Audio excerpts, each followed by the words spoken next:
Ladies and gentlemen, this is your final boarding call for the good ship SS tomorrow.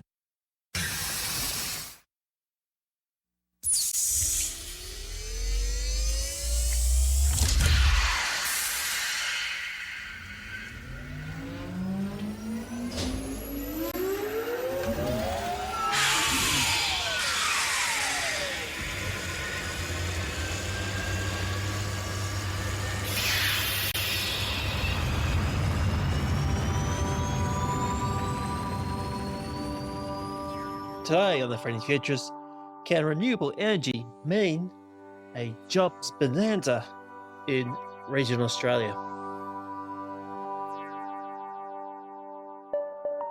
Welcome back to another episode of the Friendly Futures, and as the title must suggest, renewable energy could mean a jobs bonanza in regional Australia, which is very exciting, and there's a lot of potential out there. And if you want to see how much potential, episode 10 of season 5, where I had this very discussion with Professor Peter Clinken, the chief scientist of Western Australia. And how we're chatting today on the other side of the country, and we're going into regional New South Wales with someone who knows it really well, Nathan Rhodes, General Manager of Intium. Nathan is coming up after the break.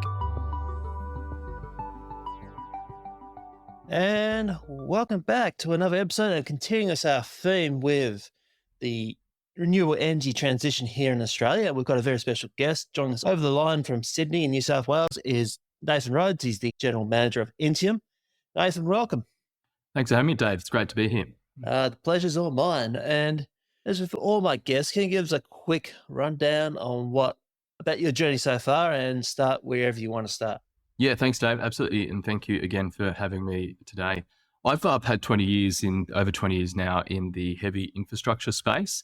And my career, I've spent half of that in the mining sector and half of that in the energy sector, and had the very good fortune to work in 9 different countries during that time, and which gave me some really good exposure to different ways of thinking and different approaches. So I'm maybe looking forward to sharing some of that today, Dave.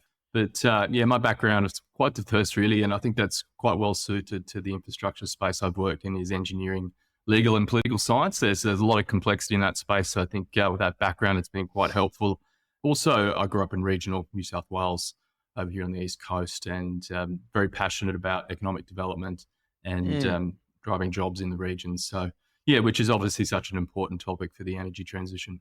Yeah, absolutely.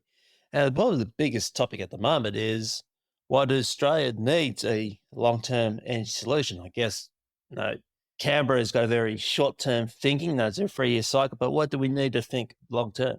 Yeah, it's an excellent question, Dave, and thank you for it. I think it's been really pleasing to see, I guess, particularly if I reflect on the last 3 years, there's a lot of focus on, what needs to happen now, but also with some long-term targets out into the future. So that was a really good starting point from my perspective in having some long-range targets. But really the challenge is really working out the best way to get there and how we assess the best way to get there and the sort of multiple factors that go with that. So I think from a short-term perspective, there's obviously been a lot of pressure on, getting energy projects moving, getting business cases approved, getting through all the complexities of planning approvals, all those sorts of things, which has, obviously, thrown some sort of perspective on the short-term sort of complexities with these projects. But I think, as you mentioned, the importance of having a long-term view, I guess, even last week, I was at 2 sort of energy summits and really heard sort of a lot more discussion and collaboration around what do we need to do now, what do we need to do in the medium term, and what do we need to do in the long term, and how do we collaborate as an industry to think about it in that way. And I think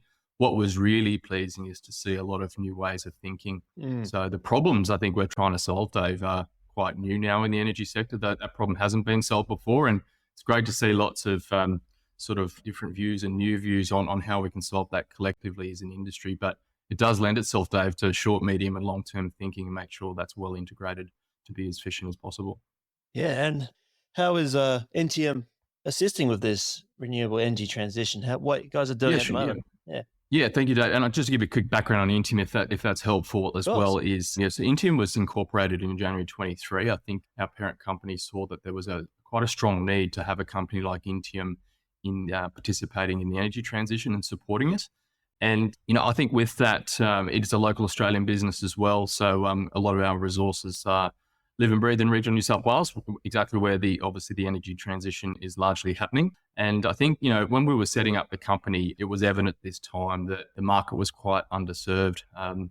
There's a lot of energy projects, obviously, that need to be delivered. And, I think the industry, Dave, was looking for a company that's very integrated across sort of the end-to-end processes, right from the beginnings of a project origination phase all the way through to asset management operations, which can go for over 20 years, and really supporting participants in energy transition be able to originate projects, get connected to grid, get planning approvals, and then work out how to engineer those assets up to be as efficient as possible, get the economics right, secure construction companies to build assets, commission these assets, which is quite there's a lot of new technologies in the industry these days, Dave, and making sure the assets actually operate as one plans is such an important piece of the puzzle. And then obviously there's the long-term operation and maintenance of these assets. So Intium really saw that there was pockets of excellence in the industry, but not really an end-to-end provider in that space to really help clients and communities navigate through those projects. And as I'm sure you appreciate, Dave, there's a lot of complexities with these large energy projects and connecting to grid. Australia is quite different in terms of connecting to grid. So yeah, Intium's really bringing together some deeply experienced people from the industry, but also people from adjacent industries and international jurisdictions as well, to bring different ways of thinking to the table to support clients, communities, and other stakeholders. Fantastic. And speaking of new tech, what sort of new tech have we got here in the renewable energy space that we're working with at the moment? Yeah, there's certainly plenty of tech, Dave. And I think we talk about innovation more broadly, and we see tech as being part of that, of course. But even on some most recent projects, we've been supporting clients with, when we talk about new tech, sometimes it's just different ways of working. It's not actually a technology solution. It's actually different ways. I'll give you a quick example to maybe just to give you an appreciation of some of the things we've been looking at. So, we reflected on, there's a lot of, energy assets being built in Australia right now that were built 20 years ago. And you stand back and look at that, and there's sort of how we're undertaking those projects right now, where we're using very similar construction techniques, Dave, to what we used 20 years ago.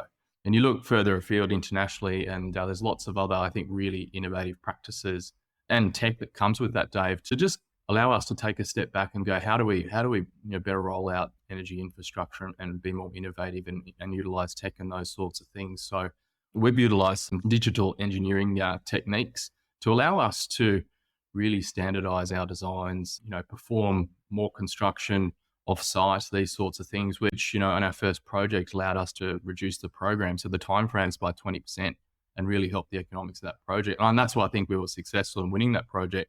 But it was bringing, I think there's a lot of low-lying fruit, Dave, particularly in the construction space, where different ways of thinking, different technologies like digital engineering, those sorts of things, and that really can, unlock a lot of early value for our project. So Intium's very focused on that. We've hand-selected a team that think like that, Dave, and really want to bring those different practices to bear on the industry for significant value. So you're talking digital engineering, you say a digital twin to help make that decision for you. Yeah, that's right. Exactly. Yeah. And we were even, in the field with our digital twin and our engineers working with our client and other stakeholders, optimizing assets in real time, field engineering. It was quite amazing and drove a lot of speed. And I think, a really good experience as well from our client, from contractors, from the local community in the area is really working through those in real time. So it's visible, it's a good user experience from a technology perspective, but importantly, it's driving speed to market, Dave, and better outcomes for the energy transition, of course. Yep. And what are some of the current challenges and barriers for the energy transition at the moment, apart from politics, of course? Yeah, I think it's an excellent question. Thanks, David. I think I'll probably just focus on a few because there are a number, of course. I think there's not sort of, from what I can see, any easy answer to that, actually, Dave. As I said, there's quite a number of headwinds in the industry, but I think the industry is, as I said, really collaborating and getting around these issues and trying to solve them and looking at different ways of doing so. So I think, and it was really pleasing to hear at the summits that I attended last week, and energy regulators really asking the same question, Dave, what are those headwinds? What can we do to help the industry sort of manage through those particular issues? So to give you one example again, Dave, which may be useful, is we've got a lot of infrastructure already across Australia, Dave, and it's been, I guess, when we've looked at the problems we're trying to solve as an industry differently, we've realized there's actually a lot of latent capacity in the networks, and a lot of industry participants have been, stating this quite a bit lately. So it's great to hear, different ways of thinking and look at problems from a different way. And that's sort of giving rise to opportunities to, obviously there's big infrastructure and the big build that needs to occur in certain areas, but there's also a lot of opportunity to utilize the infrastructure we've got, Dave, and connect generation projects and storage projects and other transmission lines faster to help re-accelerate the energy transition. So I think, that's one headwind has been it's very difficult to build all this infrastructure all at the same time. There's not enough labour in Australia. Most countries globally are decarbonising, accessing the same supply chains. Regional communities feel like they're not benefiting from the energy transition, which is obviously something, Intium's been thinking very deeply about how to support that. And as I said, they're just a few of the challenges that I've seen in the industry, Dave, that have, given rise to a situation where the industry now is sitting back, it's collaborating, going, these are quite complex issues. And I think that's one thing that Intium and the team that we've put together over the last 18 months is very good at navigating through that complexity. It's a very rich environment of diverse stakeholders, Dave, and I think getting everyone around the table, but having discussions and bringing potential solutions to the table and road testing them and thinking differently is really yielding some good results. So Dave, I'm quite optimistic, even though there's a whole host of different challenges in the industry.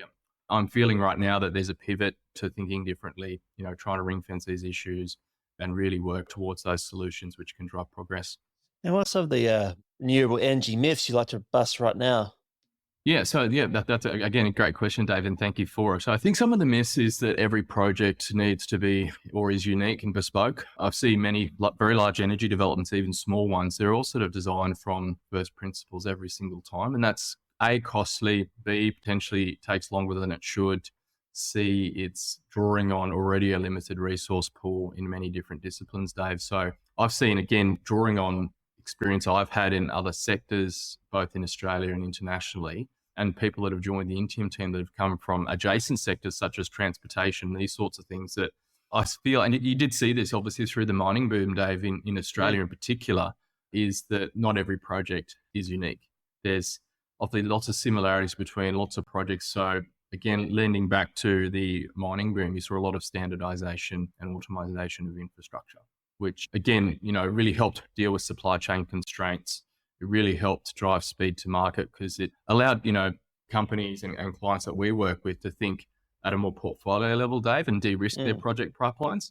And I feel that there's a myth that, just because the grid's so complex and unique in Australia, that every project has to be different and has different requirements it needs to connect. So we've been at Intium sort of working through that myth, Dave, to really bust that and I think the benefits that we're unlocking for our clients are absolutely immense in terms of speed to market, better economics, better social license outcomes, these sorts of things. So, but again, it's standardizing, it's having conversations early with our clients and with their supporting advisors. And yeah, it's been really rewarding to see, Dave, that, not every project has to be designed from first principles. We can take, as I said, digital designs from a previous project, optimize that quickly if needed. And also one of Intium's strengths, I think, Dave, just to mention it, that sort of, I guess, brings some supporting evidence to this is that, we've got access to over 2,000 technically skilled electrical resources across regional New South Wales and parts of southeast Queensland. And we've also got access to very large supply chains. But the key question, I guess, when we're putting our pipeline of projects that we're delivering on behalf of our clients in front of our teams within our company, our parent company, is that the question is, well, what are we building? What are we procuring? And I think there's a real frustration if we're continuing to building assets that are different every time or have different pieces of equipment and material, Dave. It puts a lot of complexity back into the supply chains and our resource planning. So we see that, that really harms productivity of projects. And I think, again, we've been keen to sort of bust that myth that every project's unique. And I think I've also seen in the industry, there's been commentary around as you move up the size of projects, Dave. So you move from a 132 kV project to a 330 to a 500, and even internationally, it's going beyond 500, particularly in parts of Asia, is that there's a lot of similarities between those projects, but also a few differences. But there's a real myth, I think, in the industry, Dave, that there is all those projects are so different because of the size. And as I said, there's some differences, but there's also a lot of similarities. And I think if the industry locks on to where they're similar, as I saw in other sectors, I think you'll start to see, and we'll start to see a real acceleration of these projects. And also de-risking of them, Dave. It's a complex, you and I obviously follow the mega trends that are happening globally, impacting tech, impacting this, that, and the other across, the energy sector. It's a complex, environment that we're delivering in. So being able to simplify that and navigate through the complex is obviously one of our core strengths, but one that I think the industry is focusing on more broadly, which is terrific. Yeah. And speaking of mega trends, and this podcast is about the future, I want to jump into my rocket. We're going in, say, 10, 15 years in time. What does the renewable energy sector look like, say, in the 2030s? Yeah, and I might give, again, just a quick example that I was working through some industry colleagues yesterday, Dave, and one of our business lines at Intium is obviously delivering high voltage infrastructure, particularly from an end-to-end perspective. Our clients need support from go to woe, but we also, one of our business lines is rolling out electric vehicle charging infrastructure. And we've obviously, industry colleagues I was speaking with last night have just spent a month in Europe. And it's almost, they said to me those words to you, Dave, like that, it feels like they look 10 years into the future from where we are here in Australia right now. So yeah, they were particularly looking at some truck and heavy fleet technology in the electric vehicle charging infrastructure space. So, and you could see, and we're seeing it now in Europe already. So there's an amazing integration between hardware and software. There's amazing, that hardware, that infrastructure piece, energy management. There's such great communications between running a large bus fleet, what energy is required, what infrastructure is required to keep those buses charged, how that dovetails into energy trading across, the software platform, and having that connectivity, Dave, between infrastructure and other markets and really making that work. So, casting our minds forward, you see a world which is infrastructure is highly integrated. It's very dynamic. It's really very, attuned to extracting as much efficiency and effectiveness as possible. So that was just one recent example in the EV/CI space, so electric vehicle charging infrastructure, David. I saw, a bit of a peek into the future of what it may look like here in Australia. So that was terrific. But more broadly on renewables, I think we'll see, particularly in the next 5 years, a lot more uptake on the latent capacity that we have across our networks in Australia. As I said, there's lots of parts of the network that have that latent capacity that utility scale renewables could connect into right now and not have to wait for large transmission and other infrastructure to be built. So looking 5 years, I think even 10 years, Dave, like with the amount of latent capacity that's available that many of our industry colleagues are talking about, I think, there will be a big uptake in that, hopefully, in utilising that latent capacity. And then I think I've always, again, following megatrends, Dave, you've seen the amount of solar PV come in from a consumer perspective, and it's had an immense impact on energy pricing in the industry and decarbonisation, which has many benefits to it. So there's some really big technical questions to solve with that, Dave, and it's great that the industry's pulling together, looking at not just a top-down approach, but a bottom-up approach and integrating thinking from household level, from the top of the generation tree, and bringing those worlds together, Dave, and having that integrated and optimizing that, I think, in the next 10 to 15 years. Then, from an engineering perspective, I think there's some really amazing technical challenges in that space, which, the engineering community will solve. But that'll give rise to a world, I think, or a situation or environment, Dave, where there's a lot of benefits that can be, I guess, harnessed from where the energy is generated. So you think about, lots of distributed batteries across regional New South Wales, to give an example. Regional community members could subscribe to those batteries and generate value for their households and improve cost of living and those sorts of things. So I'm really hopeful that the top-down and bottom-up approach will come together and really tightly integrate the energy sector. And I think that, the infrastructure ask with that, Dave, will land where it lands. But I think there's, as I said before, a really exciting challenge there economically, technically, and socially to work through there and unlock as much value as quickly as we can. So again, there's lots of really interesting technology that comes to that, which I think I look at our three business lines in Intium. So as I said, our first one is around, large high voltage electrical infrastructure. So, think solar, wind farms, hybrids with batteries and BESS battery energy storage systems, as well as transmission lines. So there's a lot of, obviously, technology and innovation in that space that will play out over the next 10 to 15 years.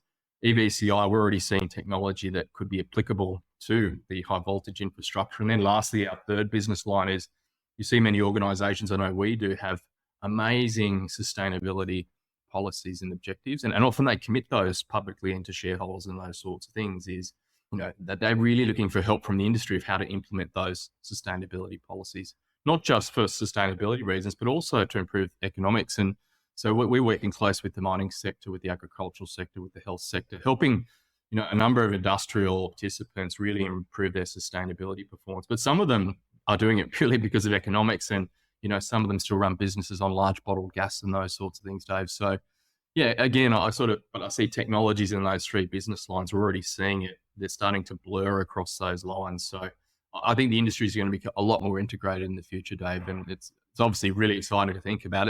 But the challenge is obviously, collaborating, getting together and, determining those technical solutions. Agreed, Nathan. I'm glad you also brought up batteries, because I think the one thing that's probably not selling it to the public at the moment is what happens if there's no sunshine, no wind, where we're going to get the energy from. So I think that could be a exactly solution. right. Yeah. No, it's a great point. And I think, we hear that a lot from clients, and there's a lot more sort of activity in the market on storage, which is really pleasing to see. Obviously, long duration storage, there's still, again, technical challenges to solve with that, I think. But yeah, again, I look at it, there's many solutions here, but if you look from a distributed energy solution perspective, rolling out a whole host of 5 megawatt batteries across, say, regional New South Wales, for example, probably a lot easier to deliver, Dave, from a infrastructure delivery perspective, because of all the environmental, community, economic, all those sorts of issues. There's a lot of latent infrastructure that would be available to, I think, participate in those sort of programs, Dave. So I think, to your point, batteries, very exciting. I've even just seen the pricing of, say, 5 megawatt batteries, Dave, come down very significantly in the last quarter. And again, that's really helping economics, hopefully really helps speed to market. So yeah, I think, again, it's looking at the problems we're trying to solve. And I think the view of the industry now, and we heard that from some regulators last week, it's just not about only the big build. There's also other solutions that will come to bear, I think, at a more integrated level to drive terrific outcomes for consumers, communities, and the environment. Yeah, I actually like the idea too. Maybe this should, because over here in Western Australia, we've got probably all the rare earth minerals you need for storage of batteries. Why aren't we manufacturing it? It's just a question of look. Yeah. And I spent some time in New South Wales government, working in part of government that was really trying to drive economic development and jobs for regional Australia. And I think, we did, I know there were some projects that we looked at, how would you effectively integrate, a lot of different parts of, say, the battery supply chain or value chain rather, to be able to create those assets in Australia. And I think, obviously there's a lot of lithium that's produced in Western Australia. We've got some amazing opportunities here in Australia in terms of industrial precincts that are being established. So I think, particularly with Industry 4.0, a lot of, new technology that's coming in to drive more efficiencies on the manufacturing side, Dave. So I think that's an exciting space. It's, again, a very diverse set of stakeholders around. There's many parts. I learned about how many different parts there are in the supply chain to putting a battery together, and it was quite complex and many in number, Dave. So I think there's it's again a complex task, but I think getting the right team around it, the right stakeholders around it, with the right backgrounds, the right mindset, it's potentially possible, and one that's obviously on the watch list. Fantastic. Now, Nathan, before we wrap things up, is there anything I didn't ask but should? Okay, I really liked the piece around what, and maybe coining it in the positive is, Nathan, what do you think the industry needs to drive the results we all hope for in the energy transition? So I know you asked me about the barriers. So I guess just to talk about, I think what we need, as you've heard from me today, the key thematic around collaboration is in industry, I think, is crucial to success. I think making sure that regional New South Wales is highly, and consumers more broadly for that matter, are highly integrated into solutions that are supporting the energy transition, I think is another key thematic, particularly around supply chains.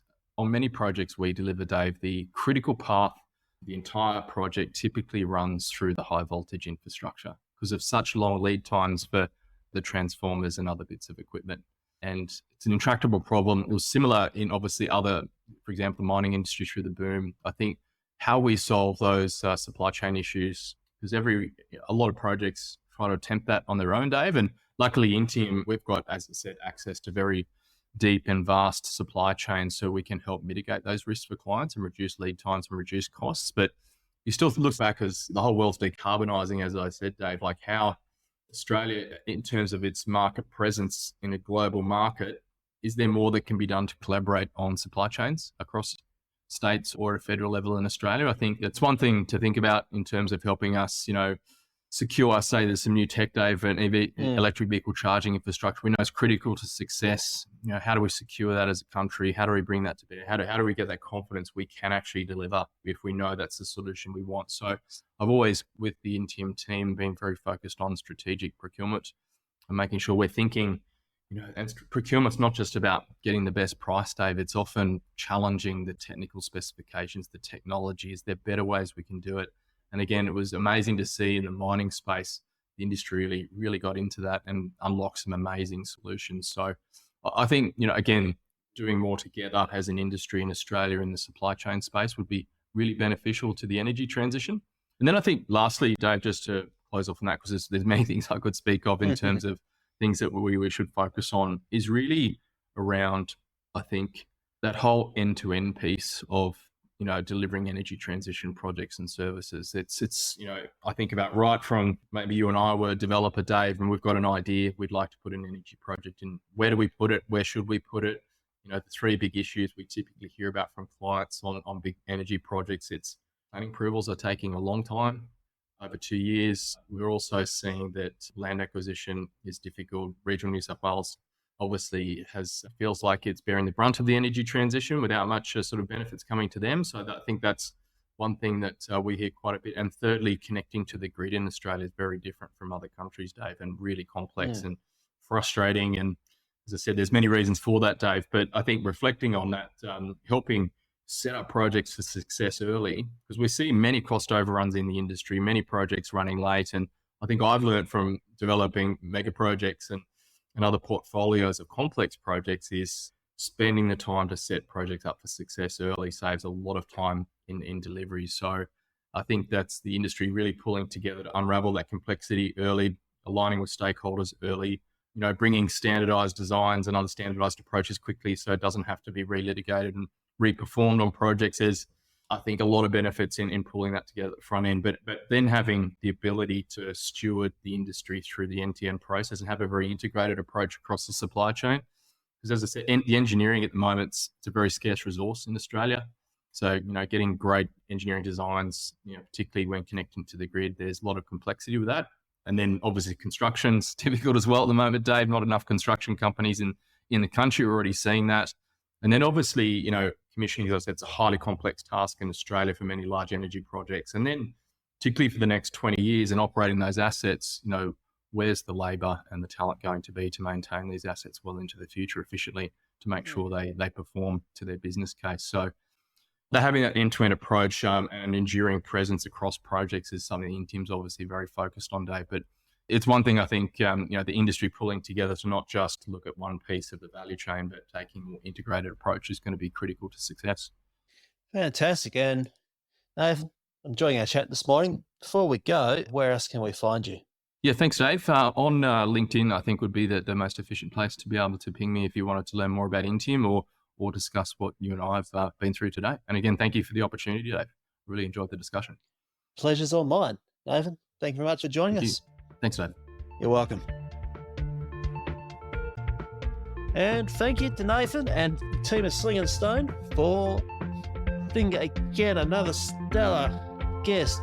Come on board here on the good ship SS Tomorrow. Now, The Friendly Futures is a podcast where its production is produced and edited by me, Dave Monk. If you love this show, please leave a 5-star review on your favourite podcasting platform. Next time, we are looking at the role of AI in the workplace. That's coming up on The Friendly Futurist. Until next time, friends, remember to stay curious, and the future is user-friendly.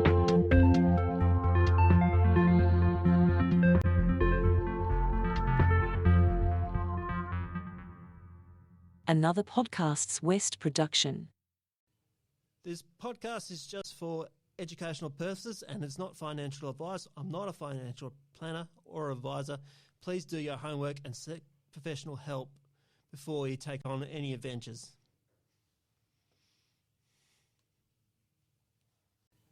This podcast is just for educational purposes and it's not financial advice. I'm not a financial planner or advisor. Please do your homework and seek professional help before you take on any adventures.